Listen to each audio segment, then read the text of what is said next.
আমি এখন আরো একটা মন্দিরে চলে আসলাম। এই মন্দিরটাও কিন্তু খুবই সুন্দর। আমি যতটুকু এখান থেকে দেখতে পাচ্ছি শ্রী শ্রী বাঁকারায় শ্রী মন্দির, খুবই সুন্দর মন্দিরটাই। মন্দিরের দিকে চলে যায়, মন্দিরটা অনেকটা কিন্তু বড়। চলে যায় তাহলে মন্দিরে। শ্রী শ্রী বাঁকারায় শ্রী মন্দির। আমাদের মন্দিরের মেইন গেটটা একটু দেখা আপনাদেরকে, কি সুন্দর দেখুন। এখন চলে যাবো একদম মন্দিরের ভিতরে।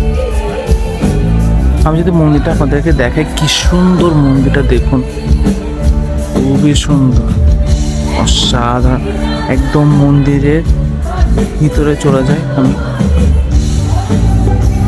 কি সুন্দর দেখুন, পঞ্চতত্ত্ব অনন্ত সজ্জায় শ্রী বিষ্ণু, খুবই সুন্দর।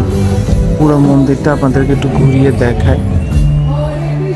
আর এখানে একটা ঝাউবাতি কিন্তু রয়েছে, ঝাউবাতিটা এখনো জ্বালিয়ে দেওয়া হয়নি, সন্ধ্যা হলে ঝাউবাতিটা জ্বালিয়ে দেওয়া হবে। কি সুন্দর মন্দিরটা দেখুন। কারা কারা আমার ভিডিও দেখছেন অবশ্যই কিন্তু কমেন্ট করে জানাবেন। আর হ্যাঁ, আমার কিন্তু আরও একটা পেজ রয়েছে কনফিউজড রজত। কনফিউজড রজতও কিন্তু রেগুলার ভিডিও আপলোড হচ্ছে।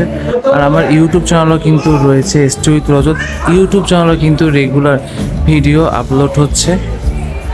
দেখুন কি সুন্দর মন্দিরটা,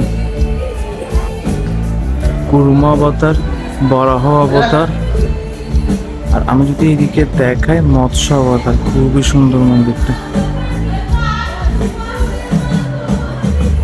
শ্রী বলরাম, শ্রী রাম, শ্রী পরশুরাম, খুবই সুন্দর, খুবই সুন্দর লাগলো এই ছোট ভিডিওটা। অবশ্যই কিন্তু কমেন্ট করে জানাবেন। পরবর্তী ভিডিওতে আবারও সকলের সাথে দেখা হচ্ছে।